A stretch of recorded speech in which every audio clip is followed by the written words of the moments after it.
anunciar também o reino de Deus. E Paulo, ele estava preso em Roma, mas ele envia carta porque, ainda que ele estivesse como prisioneiro do Senhor, a palavra do Senhor é livre. Ainda que Paulo estivesse na posição de preso, a palavra do Senhor é livre, e ela tem liberdade para poder transitar e chegar na cidade de Éfeso. E o teor da carta de Paulo era um teor de entender que aquela cidade não era uma cidade fácil para o evangelismo. Paulo, na primeira viagem missionária, ele se confrontou com a religiosidade que estava naquela cidade.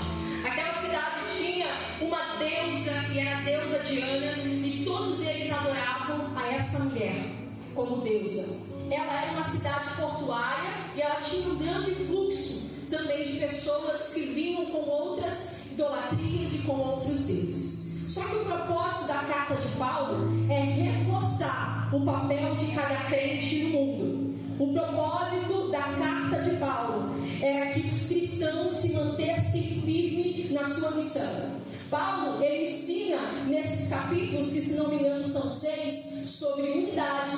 Ele ensina sobre salvação pela graça mediante a fé. Ele ensina sobre santidade. Ele ensina sobre valores que nós devemos apresentar no meio da nossa família. Ele fala da novidade de vida que era agora seguir a Jesus Cristo. Ele ensina sobre doutrinas básicas. E ele também fala sobre a batalha espiritual que cada um de nós crentes enfrentamos. E ele diz: nós devemos permanecer em oração. E Paulo, ele diz: eu me coloco de joelhos por essa causa. E que causa é essa, Paulo? A causa do Evangelho faz com que ele se ponha de joelhos, para que os irmãos possam ter Cristo formado em cada um deles. Paulo se coloca de joelhos para que os crentes entendam o amor de Deus e que a missão não pare em nenhum momento. Quando nós olhamos para esse entendimento, nós transportamos para os nossos dias de hoje. E o que nós estamos vivendo? Não são também dias difíceis? Nós não estamos vivendo uma época tão grande de imoralidade como nunca se viu antes. Além disso, já foi bem dito que nesse tempo o consumo de drogas tem ficado cada vez maior. Jovens, adolescentes, crianças envolvidos com as drogas. Neste tempo, aumento de corrupção. E não é só na política, não. Todos nós brasileiros temos um jeitinho, não é? Um jeitinho brasileiro para resolver as coisas. Da camaradagem, do meu jeitinho, me passa na frente, me coloca primeiro. E a perseguição? A perseguição que antes contra a igreja era camuflada, hoje já não é mais. São guerras ideológicas dentro da igreja. São ensinos desviados dentro da igreja. São doutrinas que levam as pessoas para o abismo dentro da igreja. São guerras de ensino deturpado. São guerras de pensamentos e de desvio da Bíblia. Esses são os ataques dentro da igreja, dentro do nosso arraial. Sem contar em uma geração de crentes imaturos. Nunca se viu tantos crentes se afastando da fé. Uma apostasia, um abandono, porque Deus não mudou a minha história, porque Deus não abriu a porta, porque o irmão não falou comigo, porque ninguém me viu. É uma apostasia, um abandono da fé, não a igreja, o abandono da fé a Deus. O que nós estamos vivendo nesses últimos dias? É o que Pedro disse, que o porco, depois de ser lavado, voltou no lamaçal. Parece que é isso. Nós acreditamos no Senhor, mas se não funcionar do meu jeito, eu me desvio. O pecado já não é mais o nosso inimigo, não. O pecado agora a gente anda lado a lado. Ele é nosso até animal de estimação.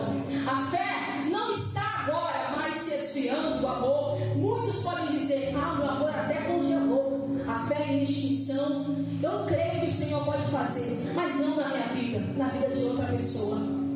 E o que dizer de shows gospel? Nós temos cantores para todos os estilos, para todos os gostos. Ofertas, ou melhor, cachê, né? Porque oferta não, cachê. Cachê de pregadores que é muito mais do que um assalariado ganha no mês. Tem pregadores que em uma pregação ganha 20, 30, 40, 50 mil. Só que às custas de quem? Dos mais pobres. Diante disso tudo, o tempo que nós estamos vivendo é um tempo tenebroso. O inimigo de nossas almas, ele tem agido, e eu te faço uma pergunta: por que causa você tem se colocado de joelhos? Porque o mundo cristão está mal, o mundo gospel está mal. Mas eu creio que em nome de Jesus nós estamos nos colocando de joelhos pela verdadeira causa, que é a causa do Evangelho. Assim como Paulo disse: eu me coloco de joelhos por essa causa. Eu creio que a igreja de Valença se coloca de joelhos por essa causa. Eu creio que a CIB se coloca de joelhos por essa causa. E o texto segundo que nós vemos em 2 Crônicas, ele também está registrado em 2 Reis 19 e também em Isaías capítulo 36 e 37. Fala de um homem que resolve reagir, porque nós estamos falando de Paulo que se colocou de joelho, ele reagiu. E nós vamos também falar de um homem que reagiu diante da crise. Ele fala de um posicionamento. Os textos que eu abordei, ele fala sobre o reinado de Ezequias, o rei que Deus estabeleceu, e um rei que se posicionou diante da vontade de Deus. O rei que removeu a idolatria, um rei que removeu os altares pagãos e que fez uma reforma em Jerusalém. Só que esse rei, ele se levanta diante de uma apostasia em Israel e ele diz: nós não vamos mais se curvar a nenhum governo do mal, nós não vamos mais se curvar a nenhum domínio do inimigo. Os assírios aqui, eles tinham dominado o território e eles atacavam várias cidades, inclusive a nação de Israel. Toda a região ao redor já havia sido tomada e faltava ainda Jerusalém. Os reis, na tentativa de sobrevivência, faziam alianças com esses povos. E para o tipo de aliança, eles tinham que jurar servir eles e pagar imposto sobre tudo o que eles possuíam. No entanto, o rei Ezequias pensa e entra em cena e resolve não mais ser dominado pela Síria. Ele diz: eu vou contra esse sistema, eu vou contra esse domínio. É tempo de quebrar um ciclo vicioso, porque infelizmente, irmãos, tudo que eu contei aqui sobre o nosso mundo gospel, parece que nós nos acostumamos com isso, parece que nós achamos normal. Só que nós temos que nos levantar, como Paulo diz: não é normal a gente ainda ficar flertando com o mal, não é normal a gente ainda viver uma apostasia da nossa fé. Ele entende que precisa quebrar o ciclo que estava sendo contínuo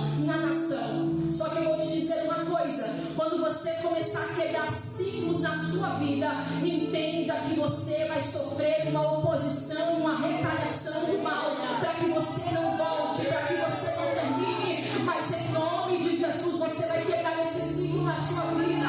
Você vai dar um adeus a esses jogos, você vai dar um adeus a essas mulheres, você vai dar um adeus a esses homens, você vai dar um adeus à prostituição, porque você vai quebrar o ciclo hoje, em nome de Jesus. O Evangelho do Senhor tem para nós é uma mudança, e uma mudança que requer um posicionamento. E quando o rei Ezequias diz para ele: eu vou agora me afastar, me distanciar, e não vou cumprir mais o que você quer. Quando ele diz isso, o rei Senaqueribe manda um mensageiro. E vou te dizer, todas as vezes em que você se levantar e se posicionar, se prepara, porque vai vir mensageiros, vai vir notícias, vai vir alguma coisa para fazer você retroceder. E sabe qual era a mensagem? A mensagem de Senaqueribe era o seguinte: a primeira chantagem: vamos fazer uma negociação? Paga um pouco mais para a gente poder manter a aliança ainda. É só você dar um pouco mais de carros, de cavalos, de animais, para a gente poder manter a aliança. A primeira estratégia do inimigo é que você não rompa com ele, é que você mantenha ainda uma aliança com ele. E sabe o que é triste, irmãos? Porque tem crente que não faz aliança com Deus, mas faz aliança com Senaqueribe. Tem crente que não se aliança com o propósito que Deus estabeleceu, mas a proposta de Senaqueribe é muito boa. Tem gente que não dizima, mas perde na bete. Sabe por quê? Porque não faz aliança com Deus, mas faz aliança com Senaqueribe. Tem gente que não consegue ofertar porque diz: ah não, Senhor, não tem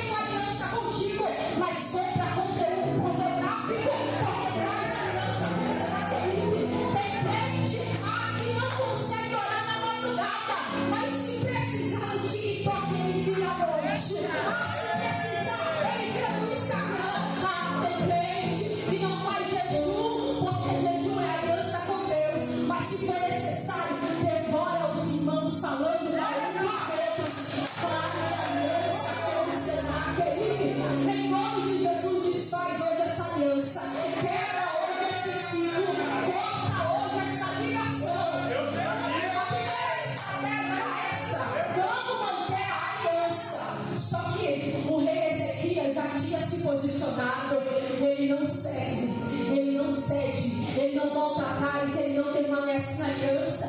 Aí sabe qual é a segunda estratégia do inimigo? Vem agora o mensageiro e começa a falar na mesma língua do povo, porque eles eram assírios, mas ele começa a falar em aramaico, ele começa a falar a mesma língua dos judeus. Irmãos, o inimigo sabe como nos conquistar. Ele sabe quais palavras que a gente gosta de ouvir no ouvido. Ele sabe aquilo que traz paz no nosso coração. Ele sabe falar umas palavras que o seu marido talvez não fale. Ele sabe falar umas palavras que talvez a sua mulher não fale. Ele sabe falar umas palavras que talvez os seus pais não falem. E aí ele começa a querer intimidar. Só que as palavras que ele usa é para causar medo no povo de Israel. Ele diz: olha, a mensagem do mensageiro de Senaqueribe é: nós vamos tomar a cidade. E não confiem em Ezequias, porque eles não podem fazer nada por vocês. E nem tampouco confiem nos Deus de vocês, porque ele também não pode fazer nada. E aí, quando os que estavam no muro começaram a ouvir o mensageiro dizer isso, ele diz: para de falar assim, porque o povo vai ouvir. Fale em outra língua. Ele: não, eu vou continuar falando na língua para que eles escutem, para que eles ouçam que nós vamos tomar essa cidade. O inimigo vem com a segunda estratégia: amedrontar, afrontar, acusar, condenar, te humilhar, envergonhar, subestimar você, dizer que a sua força é pequena, dizer que Deus não é contigo, dizer que as portas não vão se abrir, dizer que a situação não vai mudar, dizer que é o fim. É isso que o inimigo está fazendo. Só que quando ele está gritando no muro, Ezequias não vai bater boca. Ezequias não fala para ele parar. Ezequias não discute com o mensageiro. Ezequias deixa o mensageiro falar. Sabe por quê?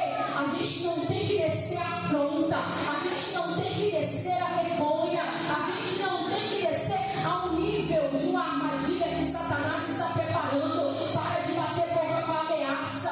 Para de bater boca com a oposição. Não saia do seu lugar. Não dê pérolas aos porcos.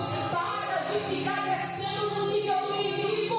No nível do inimigo a gente não desce, a gente fica de pé. A gente fica de pé. E como é que a gente desce, Samila? Como Ezequias nos ensina. Depois que o inimigo falou, sabe o que Ezequias fez? Se humilhou. Pegou um pano de saco de cinzas, que era a humilhação dele, e foi para o templo do Senhor. Porque a afronta a gente não revida, a gente leva para Deus, que é justo juiz, e que ele pode resolver. Afronta a gente não bate boca, a gente leva para aquele que sabe das informações como ninguém sabe. Paulo diz isso: quem tentará acusação contra os escolhidos? Se é Deus quem justifica, quem vai tentar?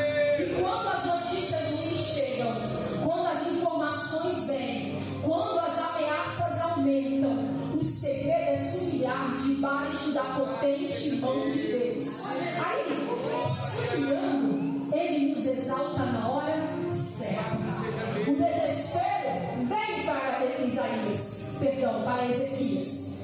O desespero veio porque a ameaça não era apenas uma ameaça de palavra. Eles tinham um exército. E o exército também não era pequeno. Era 185 mil. E as notícias ao redor também não eram as melhores. Pelo contrário, todas as cidades haviam sido conquistadas. Só que quando o desespero bate, Ezequias faz o que nós lemos em 2 Crônicas 32:20. Ele vai ao templo, ele vai à casa do Senhor, e por essa causa ele se coloca diante. Por essa situação ele ora a Deus do céu. E eu tenho certeza que todas as orações que nós fazemos a Deus, nenhuma delas se perdem. Enquanto Ezequias está orando, o céu está entrando em ação. E aí, quando Ezequias ora, Deus levanta o profeta Isaías e diz: olha, não temas por causa das palavras que ouviste. mente, porque eu sei que tem palavras que machucam, que ferem a nossa alma. Tem palavras que a gente diz, era melhor ter batido, porque um tapa depois eu esqueço. Mas as palavras ferem e cortam. E qual é a palavra do profeta? Não temas as palavras que ouviste. Por que, Ezequias? Você não tem noção do que eu vou fazer? Eu farei esse inimigo voltar, e eles estão blasfemando contra mim. O rei Ezequias ouve uma palavra do inimigo, mas o rei Ezequias também ouve uma palavra de Deus. E aí a escolha sempre vai ser nossa: ouvir a palavra do inimigo e se amedrontar, ou ouvir as palavras de Deus e se levantar e agir.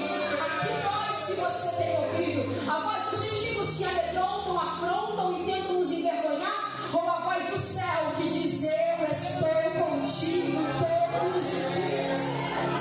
Depois de receber essa palavra, parece que a fé dele é renovada, e parece que o inimigo se desfez. Não, essa foi só a segunda estratégia, e Ezequias olha. Só que o inimigo ainda tem a terceira estratégia. Lembra que eu te falei que quando você se posicionar, ele vai se levantar e ele não vai parar, ele não vai desistir.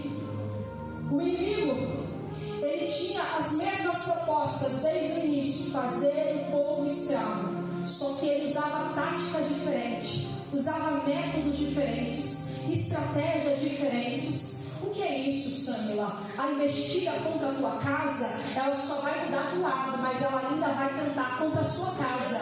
Talvez o inimigo vai bater na porta, outras ele vai bater na janela, outras ele vai tentar roubar, em outras ele vai ficar escondido. Então se levanta, se posiciona para você ver aonde o inimigo está vindo, aonde ele está travando, aonde ele está se escondendo. E dizia então, o teor da mensagem: a primeira, eles tentavam fazer aliança. A segunda tática, eles enviam mais um mensageiro para falar na mesma voz do povo. A terceira, ele manda cartas. O rei Senaqueribe escreve cartas dizendo o seguinte: olha, eu destruí as outras cidades e destruí também os outros deuses, porque Deus iria livrar vocês das minhas mãos.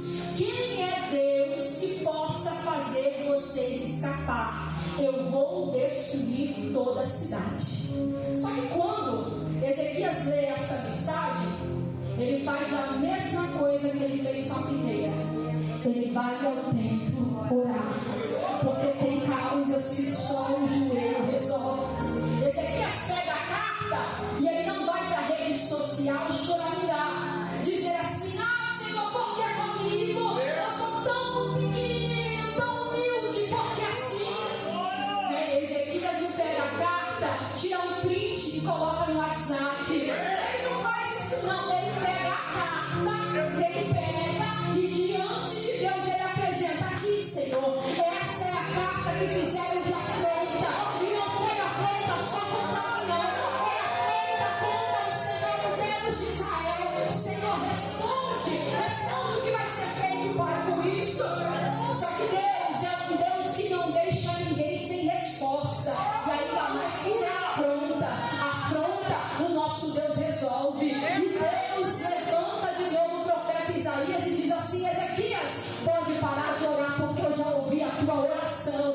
Senaqueribe se levantou, não foi só contra você, não, foi contra mim também. Ele pode vir se gabando, dizendo que é forte, que é poderoso, que tem, que faz, mas na verdade fui eu que dei para ele a força. Na verdade fui eu que deixei ele vencer. Na verdade eu que conheci a entrada e a saída dele, e é por causa da arrogância dele que eu vou usar vocês para poder destruir. E não só isso, ele tem um anzol, eu coloco um anzol nele, não faço ele voltar, coloco o freio na boca e faço ele calar. Por um caminho ele veio, pelo mesmo caminho ele vai voltar. Aqui ele não entra, na terra ninguém morre, na terra flecha não bate, na terra ninguém morre, na terra ninguém morrerá. Aleluia! E sabe por que ele diz isso? Porque Deus diz: eu defenderei por amor de mim, por amor do meu nome e por amor do meu servo Davi. O irmão, ele vai jogar pesado, ele vai tramar contra você, ele vai tramar contra a sua casa, ele vai tramar contra o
janelar, você ora por esta causa em nome de joelhos. Tem lutas que só joelho vence, tem vitórias que só a oração proporciona. Mas será que ele tem 185 mil soldados? Ele tem um histórico de batalhas invencíveis. Ele tem arma, ele tem recurso, ele tem soldado, ele tem fala, ele tem experiência, ele tem exército, ele tem poder, ele tem a estratégia, mas ele não tem o que Jerusalém tem, ele não tem o que Israel tem. Israel tem o rei que ora, Israel tem o Deus que é juiz, Israel tem a arma mais poderosa do seu lado. Não é o exército inimigo que leva a nação. Israel tem joelho no chão, e quando eles oram, o céu se movimenta, o céu entra em ação. Quando os joelhos se alinham com a vontade do Deus do céu, quando os joelhos se dobram na terra, e Deus do céu diz que vai fazer, não tem ninguém que possa impedir. Josafá está com medo, porque vem a Amonita, Moabita e os moradores de Seir para destruir a cidade. E Josafá diz: grande a multidão que vem contra nós, grande é o exército que está contra nós. Mas Deus levanta Jaziel e diz: nesta peleja não tereis que pelejar. Parai e veja o livramento que o Senhor vai fazer. O que o Senhor fez, Josafá não fez nada, Deus fez tudo por ele. O que nós podemos entender é que Deus age através das nossas orações. E fique com a palavra de Deus, fique com o que Deus diz a seu respeito. Não ouça as ameaças do inimigo, não ceda às ameaças do inimigo. Após essa palavra que o rei Ezequias escuta, ele tinha duas escolhas: ou continuar ainda com medo de Senaqueribe, ou trancar todas as portas e se esconder, ou dizer o seguinte: Deus disse que ele iria nos defender. O que eu faço depois que Deus disse que vai me defender? O que nós não gostamos de fazer: descansar. Sabe o que eles fazem depois que ele ora? Vai para sua casa dormir, porque Deus já disse que vai fazer, Deus já disse que vai defender. O que eu faço? Descansa, vai dormir, vai deitar, deixa Deus fazer.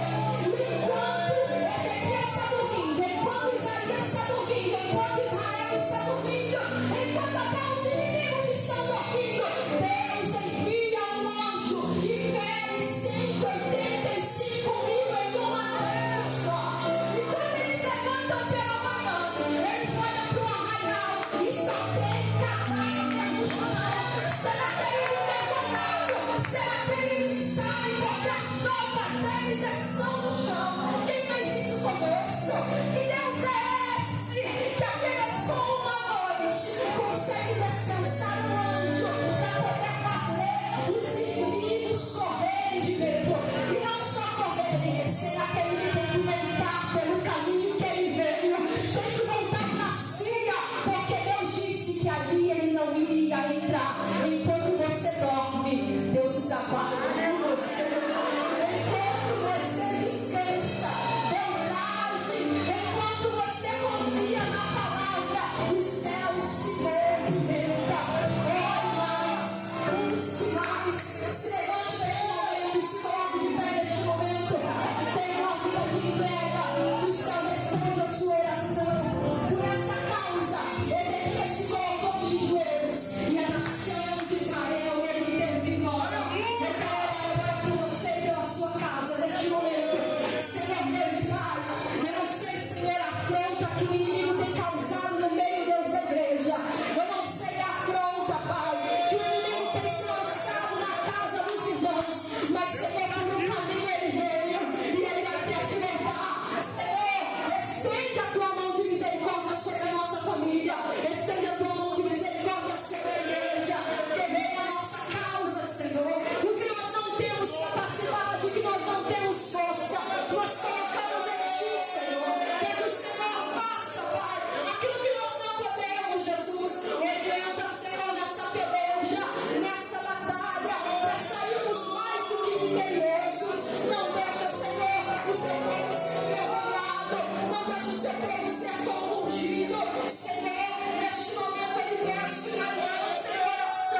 glorifica